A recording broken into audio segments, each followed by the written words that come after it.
Welcome back to Louisiana Wrestling Now. I am former Brother Martin head wrestling coach Robbie Dauterive. And as always, I'm joined by Catholic High, former assistant wrestling coach, athletic director, and now director of advancement, Ben DiPalma. Welcome back, Ben. Thanks for having me back, Robbie. Looking forward to this season. Yeah, look, I know we're very excited for another great season of Louisiana high school wrestling.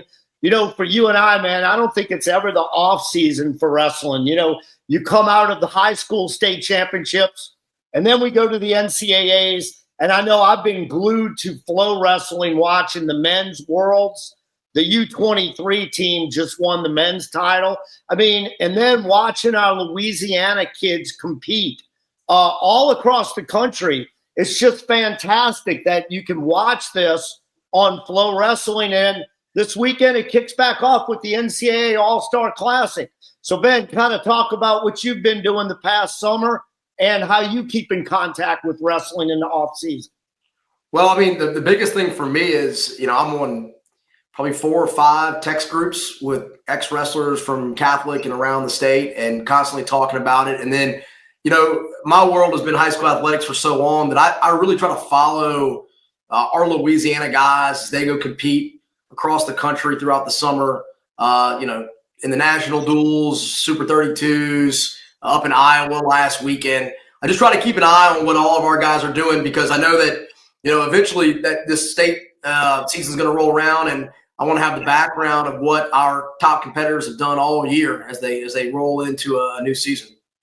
Yeah, you know, Ben, we've had some outstanding performances, and I think we'll talk about individuals a little bit more in the coming weeks. But tonight, what we wanted to do, first of all, we want to introduce our schedule for the season, talk about our live broadcast, give our sponsors some kudos because we couldn't do it without them.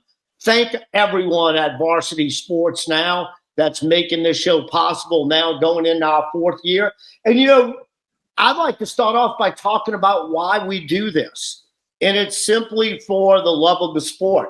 As you said, Ben, man, you're on 3 or 4 text groups with ex-wrestlers. You know, I've got many friends out there, alumni that I run into. And as wrestlers, the topic of wrestling always comes up. And we take great pride in our sport. And, you know, I know that's why I wanted to do this show 4 years ago. And, man, just have to thank Eric Ritchie for giving us the opportunity to do this again. So without any further ado, let's pull up this year's live schedule on Varsity Sports Now. And, man, we start off with a great one. On Wednesday, November 12th, from St. Thomas More, the Crusaders are going to make their way up I-10 for a battle with St. Thomas More, who comes into the season as a heavy favorite in Division II. Along with Turlings Catholic and North DeSoto, and Brother Martin, who's going to be challenging for a D1 state title. Both of those teams are going to kick things off on the 12th. We're going to have a preview show on Monday, November 10th. And on that show, we're going to give a special one price to watch all of these matches during the season with a code, and you can sign up for the whole season. Let's talk about our schedule, though, and let's kind of break it down a little bit. Before we do, though, got to say we lost a couple of dual meets to our competitors. I know I spoke to coaches out there who were really highly complimentary about the job we've done the last 3 years and kind of wanted us to do their dual meets, but because of their administrations, they had to go with our competitor for some of those matches. You know, the knock has become, we charge children for this service. Well, I have to comment on that because the bottom line is this. I know I pay a couple of $100 a year to get a subscription to Flow Wrestling. Ben, do you do the same thing? Yeah, I think I might actually have 2 subscriptions. Yeah, so look, let's break this $11.99 a month. And like I said, we're going to come up with a discounted rate. But $11.99 a month, if you look at that, to take a family of 4 to a dual meet, Ben, as a former athletic director, what are we talking about there? I mean, I know here in most 5A schools, usually varsity events are $10. And then JV events are $7 to $8, somewhere in there. So, I mean, family of 4, you probably have a little discount for the kids, $30, $35 to get a family of 4 into a dual meet. Yeah. So look, I did that $11.99. If you've got the money, go and spend it. Spend it on some great wrestling and some great commentary. I know this, to wrestle on Team Louisiana at cadet and junior nationals is upward of $1,500 to $1,800, which is a big investment for a great opportunity. But here, man, you're going to get great commentary. You're going to get some really great matches, some of the best wrestlers in Louisiana for $11.99 a month. And once again, we're going to also have a discounted rate. Our schedule gets real interesting, though, on Saturday, November 22nd, because we're going to head to Mobile and we're going to cover the Gulf Coast Clash finals. I know Brother Martin, Catholic, Jesuit, among other teams in Louisiana, will be at that tournament. And then, Ben, dude, talk about Saturday, November 29th. You've got three of the best teams in the state getting together for a tri-meet at Catholic High. Yeah, this is probably the fourth year in a row that we've held this tri-meet early on. And it's a great litmus test, right out the gate for your team. Last year I know that we had a couple of state champs that got guys that ended up being state champs wrestling in that dual meet. There was a huge match between Kirk and Barnett from Catholic and Jesuit early on. And so that really has become like you're 3 weeks into the season and it's starting to tell your coaches like what kind of team that you have. So that's a great one. And it's really cool also because you got a New Orleans, a Lafayette, and a Baton Rouge school all wrestling that early on. Yeah, look, three really powerful teams. Should be great tri-meets. We're going to cover all three this year. And then, man, on Wednesday, December 3rd, we head to the Holy Cross Gym. One of the biggest rivalries in the state in football. Hey, wrestling doesn't take a backseat. The Blue Jays will visit the Tigers that night. And then back up to Baton Rouge, the Crusaders head back to Catholic High. This is when Coach Tommy's lineup usually depends how far his football team goes, but he's figuring things out in November into December, and I'm sure this is a big dual meet for both schools. Talk about that, Ben. It always has been. I remember being a sophomore and wrestling in that dual meet. We were at Catholic that year, and my first time wrestling varsity, and I remember just the gym being packed, and you could feel the pressure. And even though it's early in the year, those are two high brands in the state, and that those matches mean something. One of the great things about our state and the way we seed wrestlers is that every match matters. So you drop a match early in the year, that can hurt you in February when it comes down to seeding. So another just really big matchup early in the season. Yeah, and then look, on December 30th, we got to give props to Pat Mahoney. He had this idea a few years back, the public school championships in Gonzales. And you know what? He came out firing right away. Some of the best awards we've seen.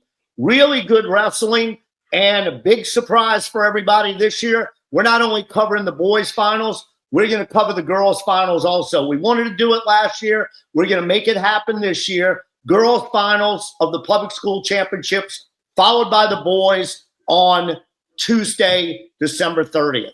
And then we go into the new year with a great dual meet. Acadiana, who's got might have one of the best individual wrestlers in the state, Osiris Gray, going into Holy Cross with his Acadiana team. And then you've got the best wrestler in the state, Alex Rosas, leading Turlings against Holy Cross that night back at the Holy Cross Gym, man. We should see some great matchups that night, Ben. Yeah, look, super, super excited to see how Osiris has grown this year. He's been dominant really in the state the last 2 years. And then we all know about Alex. Watching those guys travel down to New Orleans, I think is going to be very interesting. One thing I love about this schedule, Robbie, when we started, it was very New Orleans heavy for obvious reasons. When you look at this schedule, and we're going out of state to Alabama, we're hitting public schools with Pat's tournament, but we're going all the way across the south of Louisiana to catch all these wrestlers. And so we're definitely the most spread out coverage, and we're highlighting a bunch of guys throughout the year that are going to be there in the semis and the finals when we get down, we get up to Bossier in February. So I just think this schedule is amazing. Yeah, it is. And look, please email us. We're going to put up the email address later. We want to come do matches. We'll come to North Louisiana for a match. We're going to Mobile. In the future, we need to move a little bit more out of New Orleans. And I tell you what, if you look at the participation of our Louisiana wrestlers, man, we're getting more kids at the national tournaments from Baton Rouge and Lafayette area. They're really stepping up their game. So we're excited about that. On Tuesday, January 13th, we travel to East Ascension. Catholic at East Ascension is always a good one. Ben, you've been involved in many of those. It's exciting. The crowd's into it. What's it like when those two teams hook up? Yeah, I mean, it's been great the last few years. I mean, EA and North DeSoto have really been the standards for public schools, traditional public schools in wrestling over the last decade. And you expect that Carworth and Mahoney are going to have his guys roaring again this year. And so that's always a big test here at Catholic. But it's also just great for the entire state to see kind of what EA is going to be bringing in to the postseason as we get to city, as we get to state. Exactly. And then, of course, the granddaddy of them all, the Louisiana Classic on Saturday, January 17th. We're going to have the semifinals. Hopefully, we'll have our split screen back. We'll have the finals that night. And hopefully, we're kind of discussing this now. Sit down with Coach Prohaska and see if maybe Friday evening for the quarterfinals we can feature a mat or two and give some coverage Friday, because there's always some good quarterfinal matches. And then I'm super excited about this one. You know, Flow Wrestling started something this year. They went out and tried to find the best high school dual meets in the country. St. Thomas More and Turlings want to replicate that idea. And they've got a band plan. They've got a cookout plan. Wednesday, January 21st, Turlings Catholic travels to St. Thomas More, and Louisiana Wrestling Now will be there with a pregame show with guests coming in, talking wrestling in the Lafayette area. And then, man, a duel between maybe two of the better teams in the state wrestling that night. Ben, you got to be excited about that one. Robbie, I've been saying this for 2 years now, right? Since Carey got to St. Thomas More, I've been telling people that this was going to turn into the most fun dual meet in the state every year. For people that aren't familiar with the entire Louisiana high school landscape, Turlings and St. Thomas More do not like each other. Their fan bases are not friends. And so they compete super hard in everything. Football, basketball, baseball, doesn't matter. And now with St. Thomas More's rise to power in wrestling, this is going to be a packed gym. There's going to be a lot of tension. There's going to be a lot of pressure on the kids. It's going to be we're going to have some of the best wrestlers in the state there that night. So I got that one penciled in on the 21st to make that trip up with you down I-10 to Lafayette, because that is going to be one of the highlight dual meets of the year. Yeah, and then last year, man, I got to experience my first Baton Rouge City Finals. Catholic High really dominated. And, man, they've got a bunch of hammers coming back this year. Those city finals are always exciting. You know, Baton Rouge does it right. They do it right, so we're going to be there to cover the Baton Rouge City Finals. And then, of course, once again, our state championship coverage, our fantastic wrap-up show with highlights from Divisions 1, 2, and 3, and the girls' state championships. Like I said when we started this segment, we couldn't do it without our sponsors. So let's give a thanks to our title sponsor, the Army National Guard, our wrestler team of the week, Michelli Weighing and Measurement, our post-match interview, Campo Better Living, and Paul Klein will be joining us on the show in many broadcasts this year. And then our weight class sponsors for the season, Brother Martin Alumni Association, Fire on the Bayou, the Enville Capital Group, Gemini Chiropractics, Favorites Promotional Products, Dr. Kevin Riche, New Orleans Wrestling Club, and Derek Morrell State Farm, the Triple Nickel Grill, Regional Mechanical Services, Rockin' Sake, Favorites in Lakeview Physical Therapy, Mossy by Messi, Sports Drink, Hale and Duvall Law Firm, Gulf of America Outfitters, and Cafe 615, home of the Wabbit, located in Gretna. Hey, thanks to all our sponsors, and we're still looking for a pin sponsor for the coming season. Got to thank Dr. Michael Hanneman for his great sponsorship the last 3 seasons, but we're looking for a pin sponsor for this season. if you want to email me at lawrestlingnow@gmail.com, and I can get you all of the information on becoming a pin sponsor for this season. So look, a great, exciting schedule. We'll be back after this commercial break.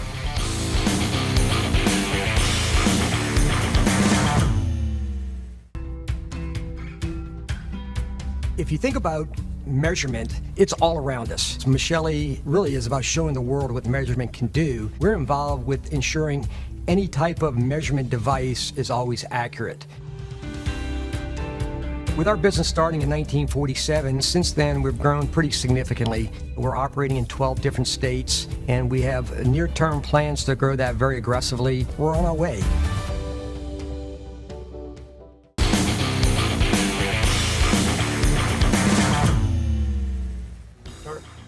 All right, and welcome back to Louisiana Wrestling Now. Robbie Dauterive joining you again, and I've got some special guests tonight. Joining me first, head coach at Turlings Catholic. Kent Mason's been doing this for 23 years, 12 state titles, 300 dual meet wins, and I know this might be music to your ears, the defending Louisiana Classic team champion, and that's a huge deal in Louisiana. Kent, how's it been coming off that championship at the Classic going into your off season? I'll tell you what, my daughter graduated from Turlings last year, and a picture she has in her room, in her dorm room at LSU, is one of me and her hugging at the Classic, and it was a very, very special moment. It was something that I'm going to cherish for a long time. I know all the coaches on our staff are going to cherish for a long time, and I think the kids really just they stepped up that weekend, and it was so much fun. Yeah, I have to say, Ken, I think that's one thing I was most proud of also is my Louisiana Classic titles. It's just fantastic tournament. It's the biggest and best tournament in Louisiana. Did I mention that we'll be there covering the semifinals and the finals? Because we will be. And I'm also joined by 2015 Jesuit High School grad and three-time state place finisher Will LaFranca. Will helps out with the Jesuit Junior High team. Very knowledgeable on the sport, so I asked Will to come on and join us. How you doing, Will? I'm doing good. Glad to be here. Awesome, man. So look, what's it mean to you when wrestling season kicks back in? You're not a competitor anymore, but you're preparing young guys to get ready to go out and fight. What's it mean to you? It's the best time of year. It's my favorite sport to follow. Not exclusively on the high school level, but mostly. And they're in the sport like it. So, it's also hard being a football fan right now where we live. Yeah, I would say being a football fan in Louisiana is probably not the best thing now. I had to make a decision yesterday. I had brunch before the Saints game. I have season tickets. And after brunch, it was a decision. Walk 10 blocks to the Dome and watch the misery or just not go. And I chose not to go. So a much better Sunday. Next week, we get to watch the NCAA All-Star Classic, followed by one of the biggest dual meet tournaments in college wrestling. You guys have to be excited to watch some NCAA wrestling. Ben, man, what do you look most forward to in the early NCAA season? I mean, I just like to learn some of the young guys, the guys that you heard about in high school on the recruiting trail, and then you see them suit up in the NCAA and kind of see how they can hang. Because, I mean, wrestling especially these days, there's going to be 2 or 3 of those guys there at the very end. And so, just seeing those young guys for the first time compete, and then kind of seeing maybe which teams are a little bit weaker than you expected coming off of last year, and then what teams are going to kind of surprise you. Yeah, and look, if we could send a message out to young wrestlers right now, watch as much wrestling as you possibly can. I mean, when I grew up and wrestled in the 80s, Kent right after me from Brother Martin, man, we had to go buy a VHS tape or a beta tape, and people are like, wait, what? A beta tape? But there was nothing for us to watch. We couldn't watch our heroes. I remember the NCAA tournament was covered as a highlight show on ABC Wide World of Sports, I believe. And you maybe got to watch 15 or 20 minutes. Now, man, you got the world at your fingertips. I mean, Jax Forrest in a 17-15 gold medal match today. Absolutely unbelievable. So you high school wrestlers out there, get in tune, go watch wrestling. With that said, let's kind of look at the returning wrestlers coming back in Division I this year and go through each weight class. Okay? Ben, take 106 for me and go through our wrestlers. Yeah, I mean, Zane coming back, he was so dominant last year at 106. You know he's going to bump up in weight classes. He was a big 106 last year, but he's going to be a guy that's going to be there at the very end. You bring back Will Fontenot from Brother Martin, and then we talk about Jaeger Martinez. He was at St. Paul's. He's transferred to Brother Martin. We don't really know if he's going to be eligible. And then, again, the junior from Airline, Jackson Larkin, coming in 5th place last year. So what we kind of expect to see in the lower weights, as we get in the higher weights, we'll see there's less and less returners. But your lower weights tend to be underclassmen, so a lot of these guys coming back at 106. Yeah, look, these are the returners. We know there's a lot of new blood out there that's coming in, and we got some kids out there that are going to make a statement. And we also have some kids that might have, been on the podium last year but got nicked up with injury, wasn't able to make us back. Will, why don't you take us through 113 returners? Yep. Starting at the top, you have Caleb Kirk, who was the first Catholic freshman to win state last year. He and Michael Barnett had a couple of epic battles. Barnett is a 3-time runner-up, going for his state title this year as a senior. Mason Pariah from Holy Cross got 3rd. He had a good year, and he was an 8th grader, so he'll be a freshman this year. Dustin Smith will be a senior from Fontainebleau, and I think he got 3rd at the Classic last year. He had a bunch of big wins. And then Luke Jones was a 6th place finish for the Wolves. All right, so Ken, I'm going to go to you on this one. You had Babineau last year, right? Who was a bridesmaid a few times, right? Correct. Mentally, how do you prepare a kid? I had a Lucas Gruwell back in the day who was 3rd, second, and should have won a couple of titles. Michael Barnett is 3-time state runner-up. Man, how do you prepare mentally going into the season for a kid like that? You guys did it last year. Well, I'll tell you what, with Brant, what we did was he has a lot of pressure put on him because of all the success he's had. Going into his senior year, we decided, hey, let's take a little backseat with this. We don't have to go full force with everything we do. Let's take a deep breath. Let's try to enjoy the senior year more than anything else. So we decided to take him to tournaments where we knew he was going to compete well. Just about every tournament he would, but we didn't make it to where it was a pressure-filled situation for him on a personal basis. We made it to where it was going to be something where he was going to enjoy the weekend, every single weekend. So that's the mindset that we had with him. And we kind of allowed him to take control of the team too, because he was a senior. And I think when you give him that control, it takes the mindset off of him on a personal basis too. Yeah, I think that's great advice there. And look, we all want to get on top of that podium, and you got to give kudos to Michael Barnett for getting to the state finals 3 years in a row. He's had an outstanding career, and we'll see what he does this year. Let's go to the 120-pound weight class. Take a look at our returners. You got Scott Cassio. He's another St. Paul's kid who transferred over to Brother Martin. Not sure if he's going to be eligible this year. Max Belsom, an outstanding wrestler from Jesuit. He's a senior, state runner-up last year. Michael Klein, a sophomore at Holy Cross, finished 3rd. Brandon Sellers and Matthew Graffanini of Brother Martin, who, it didn't look like Matthew Graffanini was coming back this year, but it seems like he is. He's back and practicing. And, usually 120, 126, 132 of some of your toughest weight classes in the state.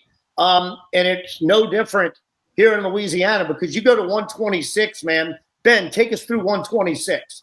Yeah, so you got Mark Evans, who last year was a sophomore, was a runner-up for Catholic. He'll be a junior this year. And in the semifinals last year, he beat Anthony Oubre, who's coming back as a senior for Holy Cross. Oubre has been in the state finals, has won a state title. And then you got Braden Marengo and Peyton Bro kind of rounding out from 126 last year. Both seniors from Ascension Parish finishing 5th and 6th. So a little bit older, right? We're going to see this as we move through the weight class. A junior and 3 seniors coming back. But again, a lot of depth, right? And It's going to be interesting to see, like, Robbie, you and I talked about this afternoon on our phone call a little bit. What I'm interested to see is that 126, 132 area. That's where kids go from, they get 20 pounds heavier or 15 pounds heavier of good weight in the offseason. So what I'm interested to see, especially with these two weight classes, is where do these kids fall? Are they going to be 26? Are they going to be 32? Or is a couple of them going to bump up all the way to 38 or 44? Yeah, and look, that takes us to 132, where you have one of the top wrestlers in the state. And Kent, you see him a whole lot. Talk about the career that Osiris Gray has had.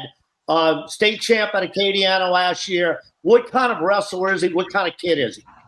I'll tell you what, he's a hard-nosed kid who from the times that I've seen him wrestle, because there's been a lot of times that we've been out of town when Acadiana's been in town, but the times that I've laid my eyes on him, he's a tough-nosed kid. He's really good on feet. He keeps pressure on his opponent, whether he's on top or if he's on feet. He keeps his opponent moving constantly, and he's not afraid to take shots. He's not afraid to take shots.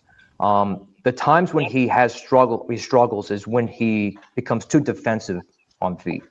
But for the most part, that's rare. You see that from his eyes. Yeah, and then you're going to have Alex Amity and Alex Cook. Now, like Ben, you just hit the nail on the head, man. 120 and 126 from this past season. Do those guys make that jump up? Because 138 and 144 seem pretty barren. Quinn McDermott makes the state finals in a senior-laden weight class. And at 144, man, everybody graduated. Will, if you're a guy who wrestled 120 the year before, going into your senior season, are you kind of looking at this going, maybe I'll get away from Osiris, throw some weight on and get up to 44? What do you think? I mean, it's a tough call. Like you said, the 20s and 30s are not easy weight classes. So to spot extra weight is no small task. But, I mean, I kind of have to agree. There definitely seems to be like an appeal to dodging 132 and just bumping up. Yeah, and look, we can change the word dodging to being very smart. Right, Ben? I mean, well, and look, some of these guys on this list are going to be chasing team state titles, right? So, that might not even be their decision. You might be a coach going, look, you're going to go 44 because that's where you score the most points for the team. Yeah, and I think that's important too. That's something we'll talk when we have a little more in-depth conversation about the team chances this year. Let's jump now to 150. At 150 pounds, you got an outstanding wrestler from Jesuit who took third last year. He's already been in the state finals. I know he put in big work this summer. Isaac Aurelian. Josh Lara from Brother Martin. His coaches rave about his work ethic. Dominic Ruggieri of Southside. He's coming back. Nicholas Stan, a senior from Fontainebleau. He's coming back too. So the two finalists are gone, but you got some real good kids coming back. Will, man, you see Isaac probably on a pretty good basic. How's Isaac looking these days, and what weight class do you think he'll wind up in? He's probably 57, 65, I guess, depending on how he feels. You never have to worry about that guy. He just lives and breathes wrestling. He is always on flow, studying. He loves technique. He loves watching wrestling. And he's one of those kids that comes in every day trying to get better. He's a three-time placer at this. He's a two-time placer. So he's looking to make a splash this year, hoping to finally get that title. And that takes us to 157, where you have probably he's in my top three and the best wrestlers in the state. Christian Scott, he just placed seventh at Iowa at preseason nationals. He's a kid who I was fortunate enough to get to do some mindset work with last season. And he all of a sudden called me up one day and said, hey, I'm not going 132. I'm going 157. I was like, well, what? And, man, did he back it up. He took out one of the best wrestlers in the state, Nicholas DiGirolamo, in the state finals. They had two great matches. And then I know I'm kind of my mouth watering here because I see 57 and I see 65, and I know those two dudes aren't going to avoid each other. They're going to meet at some point in the season, if not many times during the season. Kent, man, what would you think about watching a Christian Scott, Braylon Stewart matchup? I tell you what, that would be a lot of fun to watch. Christian Scott is just amazing. Every time I watch him wrestle, he's just more and more impressive every single time. He's just, like you said, he said he's a top 3 wrestler in the state, and I fully agree with you on that one. But to see him going against Stewart, and I've seen Stewart wrestle a few times, that to me, I think sometimes that could be a toss-up between these two. Yeah, let's face it. I watched Braylon's matches at Fargo, and it was just a little experience. He was in the matches. He probably would have All-American. Just came down to a little experience. You've got at 157 also Brody Cowan back, and then at 165 you got the always tough Riley Reeves from Holy Cross, and that's going to take us to 175. Caleb Shardo. We saw this guy 2 years ago at a dual meet early in the season, and I think I made a prediction that he would be a state finalist. He's just a super freak athlete, just one of those super athletes. So he's returning with Dylan Talbot, senior from Southside, will be back. And I would imagine you've got some guys that are going to be coming up from 50 and 57, maybe to avoid Braylon and Christian, and maybe make that weight class a little tougher. We'll see how it shakes out. Ben, what are your thoughts on that? Yeah, I mean, again, you don't know, especially these guys that are a little bit younger, right? If you look at some of these sophomores on the board or guys that are going into their junior year, it's pretty easy to gain weight sophomore to junior year. So just really to see. I mean, I know some of the guys on this board. I know personally they weren't cutting weight last year, so I imagine they're going to stay in the same weight class. But a lot of them were going down. And you look at a guy like Braylon Stewart, who has a big frame. I mean, Braylon's a big kid. I don't know what he's weighing, but it wouldn't shock me if he's at 75 or even 90 this year. Yeah, and that takes us to 190. Billy Edmondson, state finalist, senior from Live Oak, will be back. Kent Pearson, a senior at Santa Ma, and Sam Jones, finished 6th from St. Paul's. They'll all be back looking to get to the state finals. And, for me, and Coach Ken, I've got you on, man. You coach football. You work with those guys, those football players. You got the Maha boys who play football. I am so sick and tired of coaches telling kids that wrestling can't help them in football. I'm telling any football coach who says that, you're absolutely wrong and you don't know what you're talking about. And I'm also sick and tired of football coaches telling kids wrestling coaches want you to cut weight. No, we don't. We want you to lose a little belly fat and lose 3 pounds, which you're going to put 10 pounds back on the next week. Football players need to wrestle. Wrestling teams need football players. That's why you see up at 190 and 215, I believe it's going to be wide open this year. Coach, kind of talk about the football wrestling dynamic, if you don't mind.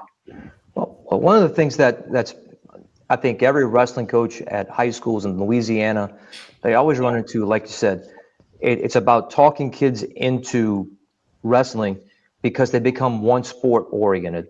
You have a lot of coaches and parents telling kids, hey, focus on this one sport. Stop playing more than one sport. But that's not the way it should be. It doesn't matter if you want to play football and you want to wrestle, that's awesome.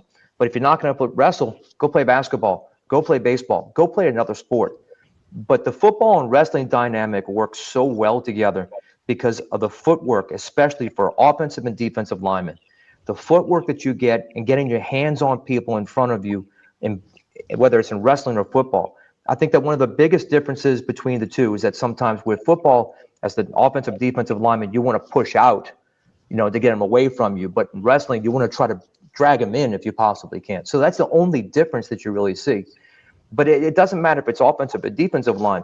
You have wide receivers that can learn how to block on the outside and run their feet as they're engaging with someone, just like what a wrestler is going to do. It's the dynamic between the two is so important, and it carries over so much. But you also learn aggressiveness. You learn how to be tough. You learn all these different things by both of these sports, and they carry over with each other. Yeah, look, Perry Gansey, Mac Brown. I mean, they gave us classic matches. and they went and did it in college on the football field. We had those 2 young men on last year to talk about the importance of it. I mean, we could go on and on and on, and I'm going to. Don't worry, during the season. We need football players to wrestle and vice versa. Let's go to the heavyweight weight class and take a look at our returners for next season. And you got one. He's a 5th place finisher from St. Paul's, Gage Brown. So I'll say this right now. If you're a Louisiana football player and you want to get on the podium and wrestling and you haven't wrestled yet, there is a chance. You can go out there and use your athleticism, improve your hand fighting skills, and go help a team out and get on that podium. It's just something else to put on your resume. Guys, I'm excited about the season. I think we're wide open in Division 1, 2, and 3. We'll talk more about it on future shows about the team race, but want to thank you guys for joining us for this segment, and we'll be back. Louisiana Wrestling Now.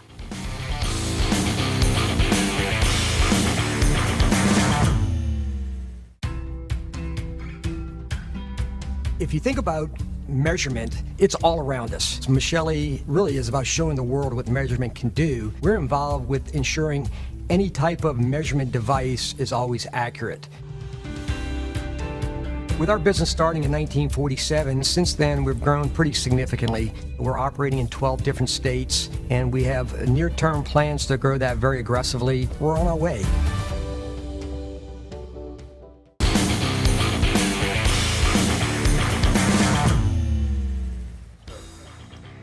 And welcome back to Louisiana Wrestling Now. We're joined by another special guest, head Penner Discovery Wrestling coach Dan Irwin.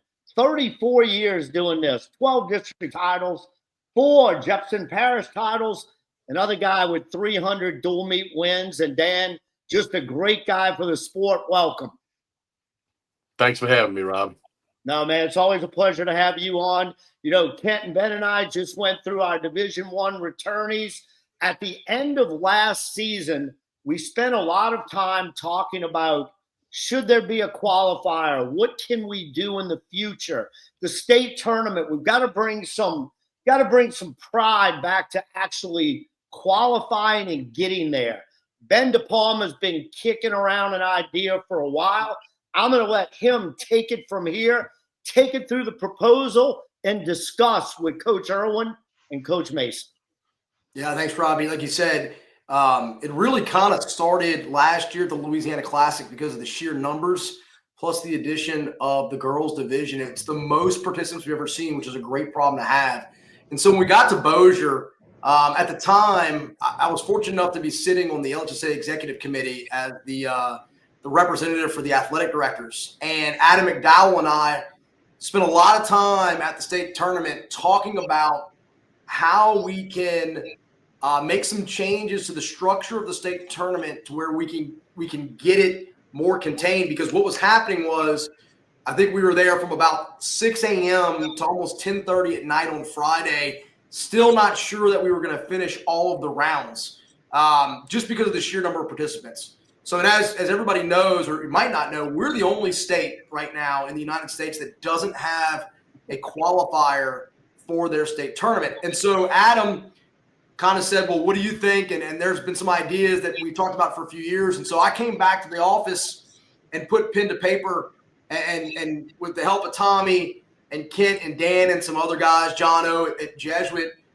we really started to look at a formula that would best fit our state. And so we got Lindsay Spence, who's the principal at Zachary, and Marty Cannon over at St. Thomas More to agree to the proposal.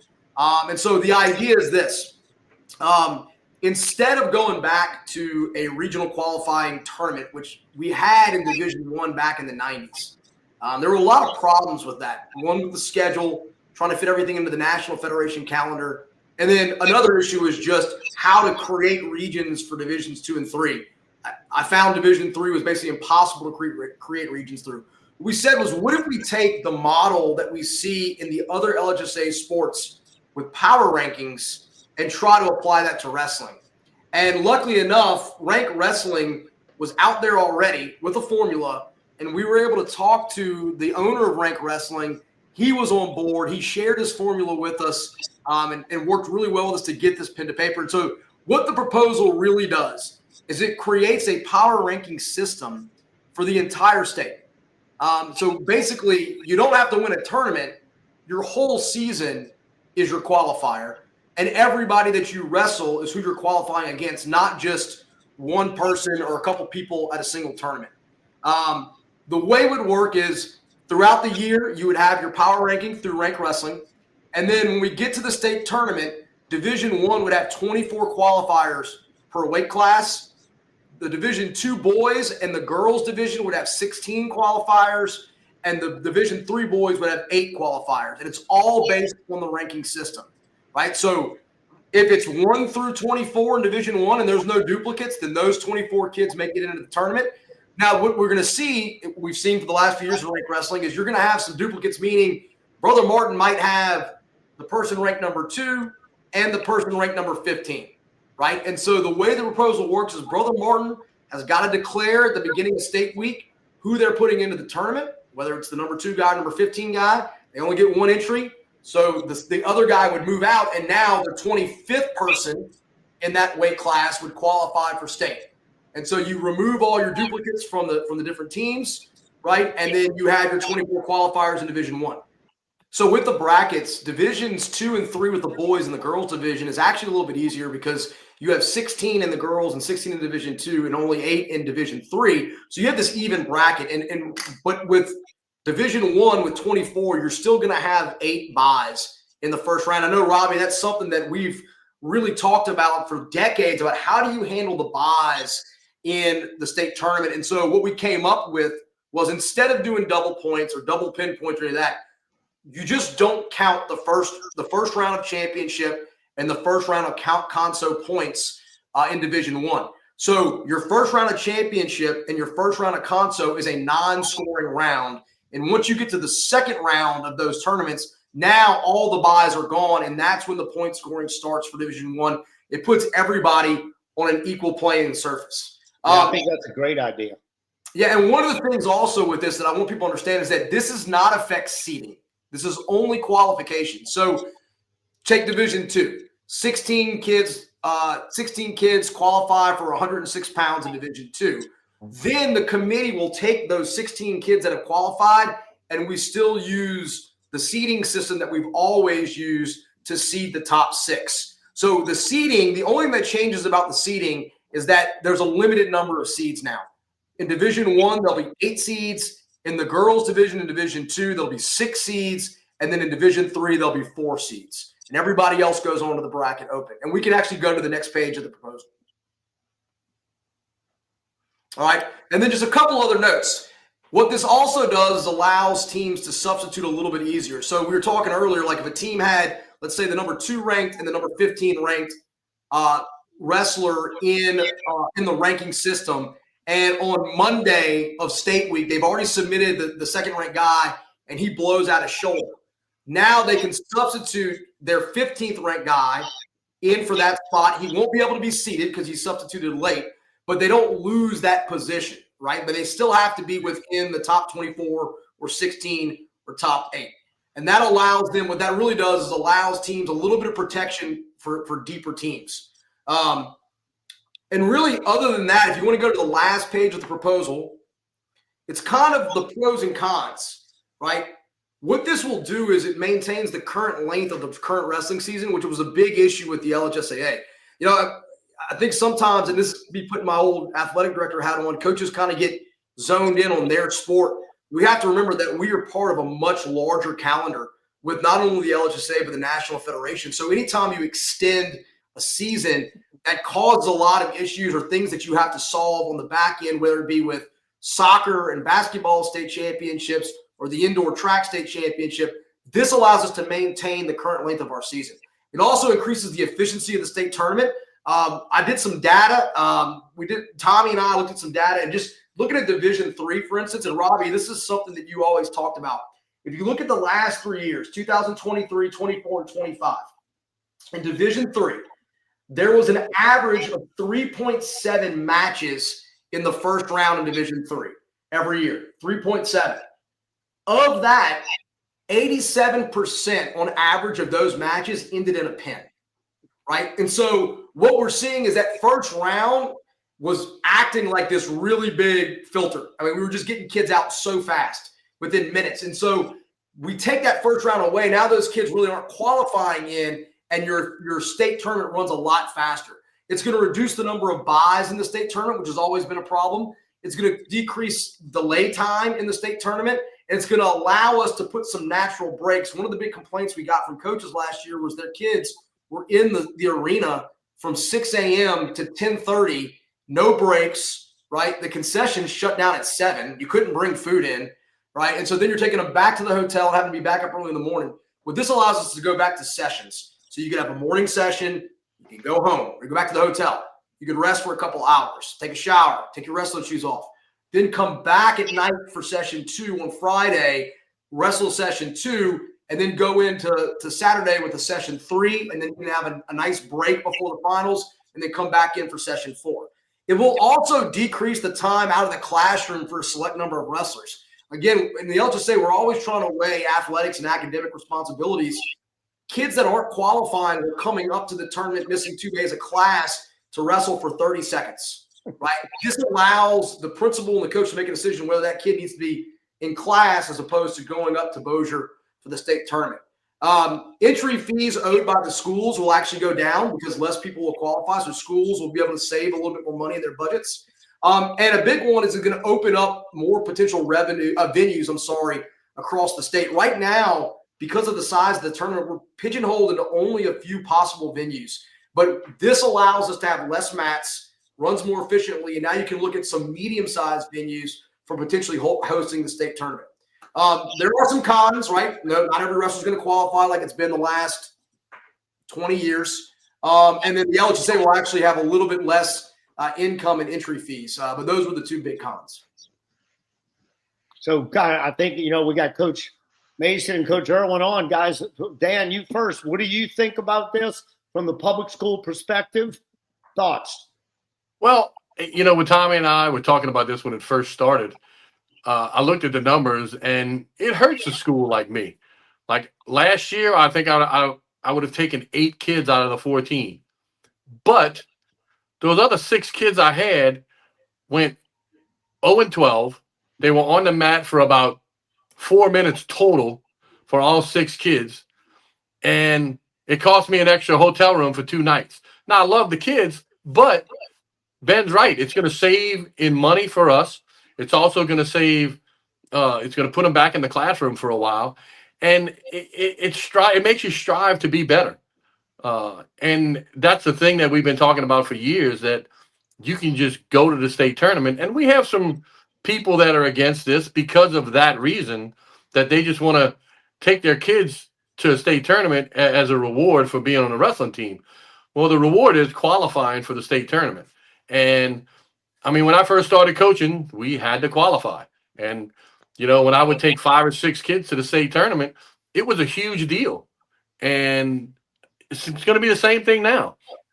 But like Ben said, it's when you might be the 22nd ranked kid on that list, you might still qualify in the top 16 because Kent's going to have about 6 kids per weight class, and they're all going to be qualified in the top 4. So they're going to just be bumped out, and you get to move up. So I think it's a good thing. I like regionals personally.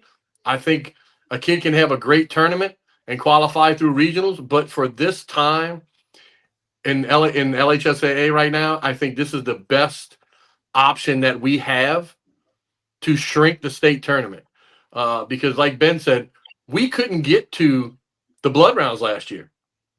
And we're at the head table talking to Adam, and Adam's like, what are we going to do? What are we going to do? And we're all like, cut the blood rounds, cut it out. We can't do it tonight. And finally he did. And, we came back the next morning like we always used to do. Robbie, you remember this. Kent, you remember we did the blood rounds in the morning, and it was great. Those kids made the second day. And, as a guy who's been in the public school for years and years and years, making the second day was a huge accomplishment. Getting to the blood rounds was a huge accomplishment, making a top 8 in the state. And I I just think it's a great thing for the state at this time. I think it's going to lead us into regionals in the future.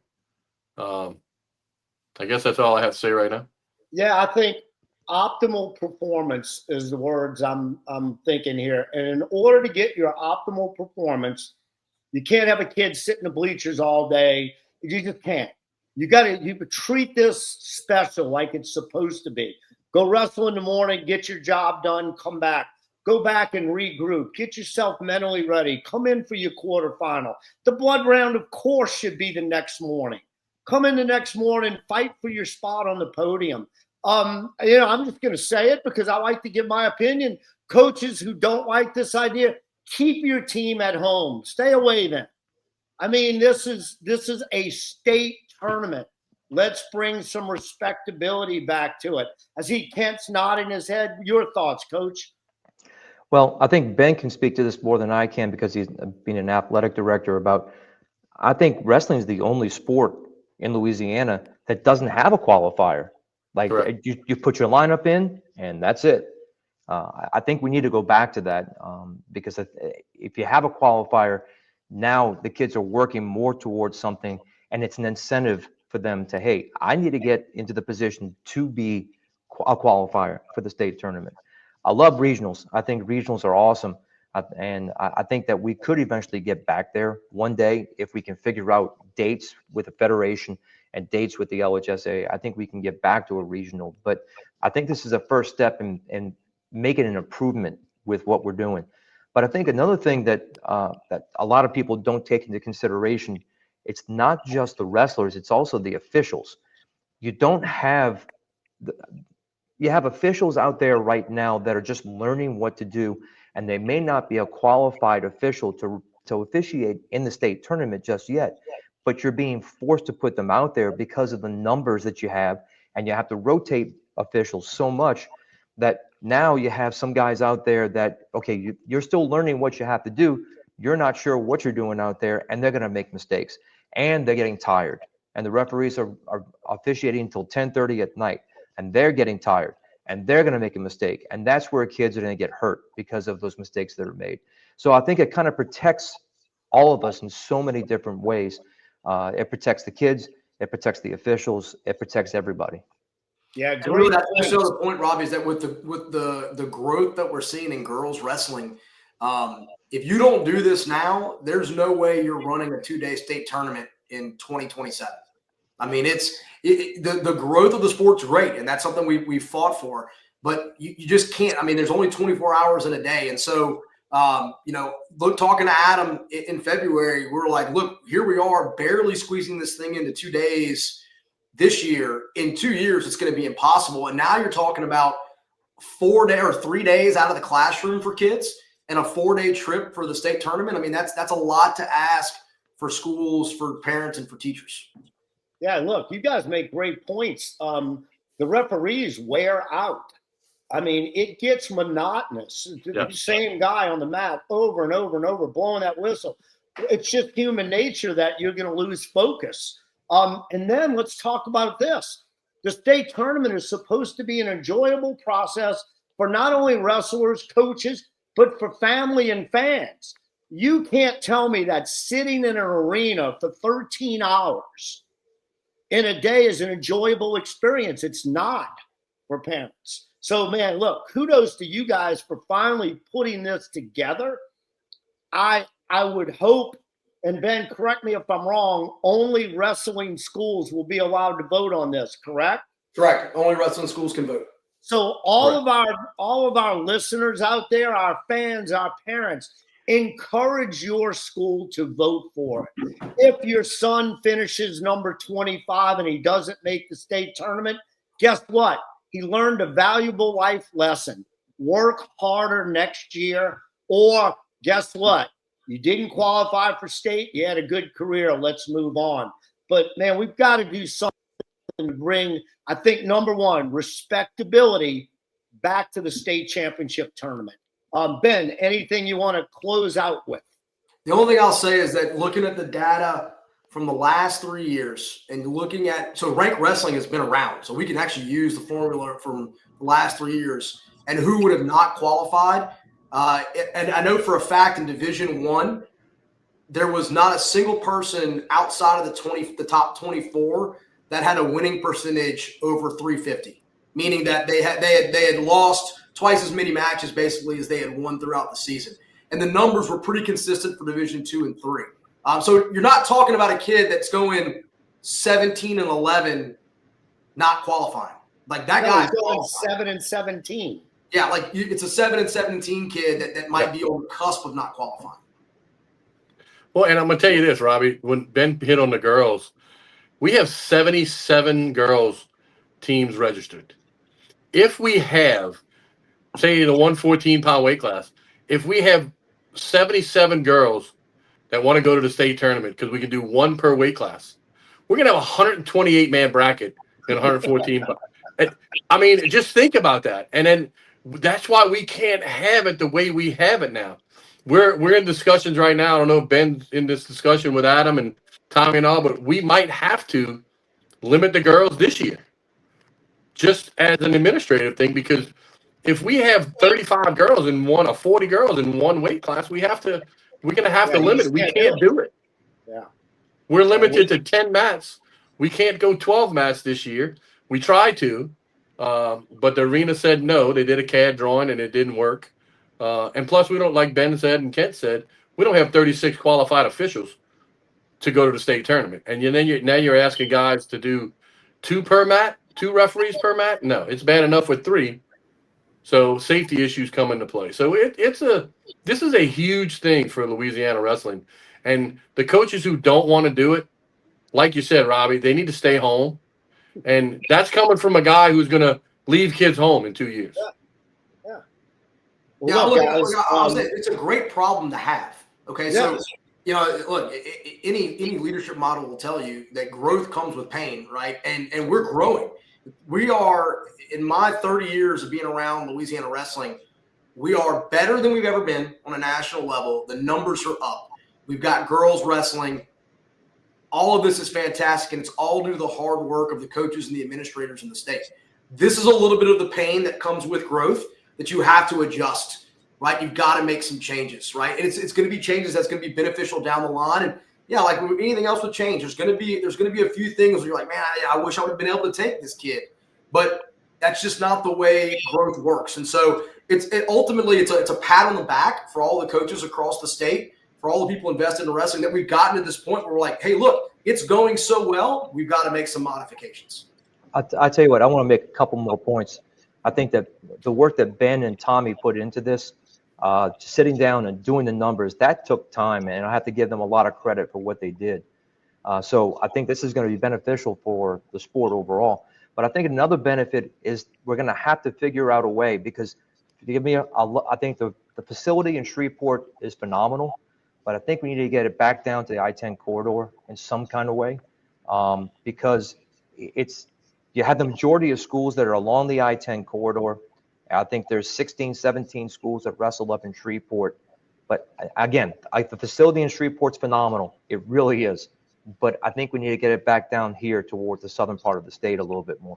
We are looking so forward to another great season on Louisiana Wrestling Now. We put up our email address earlier. If you'd like to contact me, we're still looking for a pin sponsor. You can email me at lawrestlingnow@gmail.com. We've got a fantastic schedule this year. We're going to bring you great commentary, lots of special guests throughout the season. We're going to try to earmark a lot more of our individual performances from not only this past off season, but going into the season. I know I'm personally heading up to the Ironman tournament to cover some of our Louisiana kids that are heading up there. It's just going to be a great season. So once again, thanks, Coach Irwin. Thanks, Coach Mason. We're going to wrap things up. I'm going to tell everyone good night. We'll see you in a couple of weeks. Everybody have a great evening.